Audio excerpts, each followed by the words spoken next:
అందరికీ నమస్తే అండి. మనం నిన్న మొన్న పేరు నాని వీడియో చూసాం కదా, బ్రిడ్జ్ అంటే పేకాట అది ఇది అని చెప్పేసి అని. ఇప్పుడు వాళ్ళ అబ్బాయి మాట పేరును కిట్టు మహా వజ్రం, అబ్బో మామూలు వజ్రం కాదు. ఈ వజ్రం గురించి మన మాటల్లో వర్ణించాలన్నమాట. మహా కుదురు పేరు నాని వచ్చేసి బ్రిడ్జ్ అన్నారంటే అది పేకాట అండి అది ఇది అని చెప్పేసి వాగేసి వెళ్ళిపోయాడు. ఇప్పుడు వాళ్ళ అబ్బాయి వచ్చాడు, వీడియో పెద్ద పోటుగాడు. ఇప్పుడు ఈ ఏకంగా డైరెక్ట్గా బ్రిడ్జ్ అంటే చిన్నప్పుడు మనం పేక మొక్కలతో బ్రిడ్జ్ కింద ఇలా కడతాం కదా, ఆ బ్రిడ్జ్ అని చెప్పేసి నీడు మాట్లాడుతున్నాడు. ఒకసారి ఏమని మాట్లాడుతున్నాడు వినిపిస్తా చూడండి. కూటమి ప్రభుత్వాన్ని మొత్తంగా చెప్పాలంటే అబద్ధాలు, మోసం రెండు పిల్లర్లుగా పెట్టి నుంచోబెట్టిన ఒక బిల్డింగ్ లాంటి పార్టీ కూటమి పార్టీ. సరే, దీంతో వాళ్ళు చెప్పిన మాటకే వాళ్ళు బాధ్యత వహించరు. 2 ఏళ్లు పూర్తిగా వస్తుంది. ఎలక్షన్ ముందల నోటికొచ్చిన అబద్ధాలు, నోటికి ఏ సంఖ్య వస్తే ఆ సంఖ్య అంత డబ్బులు ఇచ్చేస్తామని హామీలు ఇచ్చిన వీళ్ళు ఈరోజు కనీసం దాంట్లో 10% కూడా అమలు చేయకుండా 6 సూపర్ గా చేసామని మళ్ళీ సూపర్ 6 సూపర్ 8 అనే కార్యక్రమం నిస్సిగ్గుగా కొద్దిగా మనకి ఏదైనా ఒక అబద్ధాన్ని కొంతమంది ఈజీగా ఆడుతూ ఉంటారు. దానికి నువ్వు మీ అయ్యే చెప్పాలరా. అబద్ధాల గురించి నువ్వు నీ బాబే చెప్పాలి. మీరిద్దరు మాట్లాడితే నోరు తెరిస్తే పచ్చి నిజాలే మాట్లాడినట్టు, అసలు అబద్ధం అంటే ఏంటో తెలియనట్టు మీరు మాట్లాడుతున్నారు. సూపర్ 6 అమలు చేశారు. సరే, ఒకవేళ మీకు ఏదైనా సందేహాలు ఉంటే కనుక మీరు అసెంబ్లీ సమావేశాలు జరిగేటప్పుడు అసెంబ్లీకి వెళ్ళి జగన్మోహన్ రెడ్డితో పాటు మిగిలిన 10 మంది కూడా అసెంబ్లీకి వెళ్ళి అయ్యా మీరు సూపర్ 6 అంటున్నారో, సూపర్ 6 అమలు చేసావని చెప్పేసి అని యాడ్లు ఇస్తున్నారు కదా, ఇదిగో ఇవి పెండింగ్లో ఉన్నాయి, వీటిని ఎప్పుడు చేస్తారు, ఎప్పుడు అమలు చేస్తారని చెప్పేసి అసెంబ్లీలో అడిగితే దానికి సమాధానంగా మీరు నిద్రపోతున్నారేమో, మీరు సోయిలో లేరు, మీరు ఇదిగో మేము చేసిన కార్యక్రమాలు ఇవి, సూపర్ 6లో భాగంగా మేము ఈ పథకాలన్నింటినీ కూడా మేము అమలు చేసామని చెప్పేసి ప్రభుత్వం నుంచి సమాధానం చెప్పేవాళ్ళు సమాధానం చెప్తారు. నువ్వు నీ బాబు వచ్చి అడిగి చెప్పేస్తారేట్రా కిట్? మాట్లాడు. ఇప్పుడు నీ మేధవుతాను అంత బయటపడిపోతుందిగా, ఇప్పుడు మాట్లాడు. ఆడాలన్నా కూడా కొద్దిగా ఎక్కడో మనకి ఇంత అబద్ధం ఆడితే, ఇంత ఘోరమైన అబద్ధం ఆడితే ఏమన్నా అనుకుంటారేమో అని ఎక్కడో భయం ఉంటది. అసలు అబద్ధాలు ఆడతాకే పుట్టామన్నట్టు తెలుగుదేశం నాయకులు ఈరోజు ప్రవర్తిస్తుంటే జనం కూడా చాలా అబ్బురు పడతా చూస్తారు. ఏంటిది, మన చేతికి డబ్బు రాలా, వీళ్ళన్నీ ఇచ్చామన్నారు అంటే వీళ్ళ జేబులోకి వెళ్తే మన చేతిలోకి వచ్చినట్ట అనే భావన జనాల్లోకి వచ్చే విధంగా ప్రవర్తిస్తారు. ఈరోజు అన్నదాత సుఖీభవ అన్నారు. మీరు అన్నదాత సుఖీభవ డబ్బులు పెంచి ఇవ్వక్కర్లా. తుఫాన్లో నష్టపోయే రైతులకి ఇంతవరకు మనం డబ్బులు వేసామా? ఈ రోజు అది లేదు. ఫీజు రియంబర్స్మెంట్లు బాకీలో ఉన్నాం. గవర్నమెంట్ హాస్పిటల్లో ఆరోగ్యశ్రీలో ఆపరేషన్ చేయించుకుంటాం.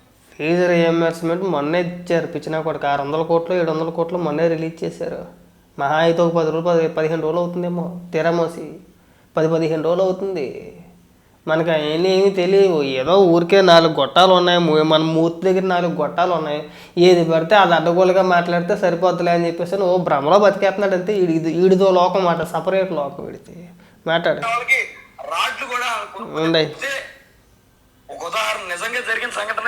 ఇదిగో ఇక్కడి నుంచి స్టార్ట్ అవుతుంది చూడండి. ఇప్పుడు ఈ సొల్లిగాడు చెప్పే మాటలో ఎంత విచిత్రంగా ఉంటాయంటే, నిజంగా జరిగిన సంఘటన అంట ఇప్పుడు వీడు చెప్తున్నాడంట. ఒకసారి వినిపిద్దాం చూడండి. అవును, డిఎస్సి విషయం చూస్తే ఒక ఉదాహరణ నిజంగా జరిగిన సంఘటన చెప్తున్నా. ఒక గవర్నమెంట్ టీచర్ గారు, నాకు తెలిసిన గవర్నమెంట్ టీచర్ గారు, ఒక పిల్లోడు ఎప్పుడు రెగ్యులర్ గా వచ్చేవాడంట, బాగా చదివేవాడంట. ఆడు ఈ మధ్య రావడం మానేసాడంట. ఏంటి ఎందుకు రావట్లేదని ఆవిడ ఇంటికి వెళ్ళిందంట. వాళ్ళ నాన్నగారు సీక్రెట్ గా తలుపులు వేసి లోపల పేకలతో బిల్డింగ్ కట్టేస్తున్నారంట. ఎందుకంటే ఇది చేస్తున్నారంటే, ఏమండి ఎంత చదివినా ఉద్యోగాలు రావు, మా అబ్బాయి ఈ పేకలతో బ్రిడ్జ్ ఆడుతూ నేర్చుకుంటే ఎప్పటికైనా డిఎస్సీలో ఒక ఉద్యోగం కొడతాడని, చంద్రబాబు గారు ఉన్నంతకాలం ఈ బ్రిడ్జిలతో డిఎస్సీలు కొట్టొచ్చు అనేది నమ్మకం మాకు వచ్చిందని అని మాట్లాడుతున్నాను. ఒరే సవట, ఒరే తొర్రుపల్లోడా, ఆ ఎత్తుపల్లి వేసుకొని పేకలతో పిచ్చిలు కట్టేస్తారండి. ఏం దిక్మల్ సౌట్ సన్నాసులు తయారయ్యారా మాకు. ఆ బ్రిడ్జ్ అంటే మనం ఆడుకునే పేకలతో బ్రిడ్జిలు కాదు, దున్నపోతు. నీకు ఎలా చెప్పాలి నాకు అర్థం కావట్లా. ఆడు చూడు, పైగా ఇది నిజంగా జరిగిన సంఘటన. ఎక్కడ జరిగిందిరా? నీ బాబే అనుకున్నాను, మీ బాబు కన్నా పచ్చి సవట్లు అనుకున్నావు నువ్వు. ఇంకా నీకంటే మీ బాబే 10 రెట్లు అయ్యో. ఇంకా పేకాట అని చెప్పేసి అక్కడితో ఆగిపోయాడు. నువ్వు బొత్తిగా నిశానిగాల్లాగా ఉన్నావు. పేకాట అంటే బ్రిడ్జ్ అంటే పేక ముక్కలతో కట్టే బ్రిడ్జ్ అట్ట. ఒక టీచర్ గారు ఒక పిల్లోడు ఇంటికి వెళ్తే వాళ్ళ నాన్న సీక్రెట్గా తలుపులేసి పేక ముక్కలతో బ్రిడ్జ్ ఎలా కట్టాలో నేర్పిస్తున్నాడట. ఈ సన్నాసి చెప్తున్నాడు.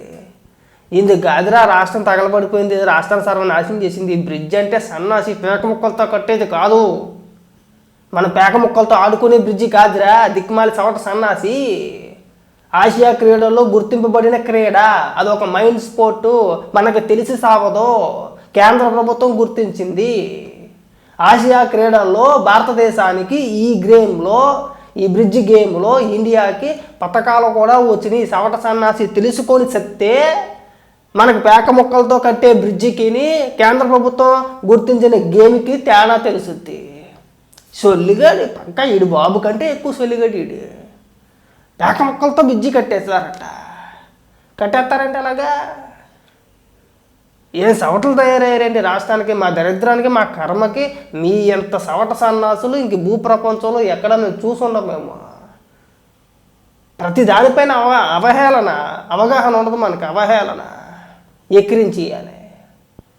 వచ్చాడు పెద్ద మేధావి, పేక ముక్కలతో కట్టేస్తున్నాడు. తలుపులు వేసేసి సీక్రెట్గా తలుపులు వేసేసి ఆడేసే గేమ్ ఏం కాదు బ్రిడ్జ్ గేమ్ అనేది.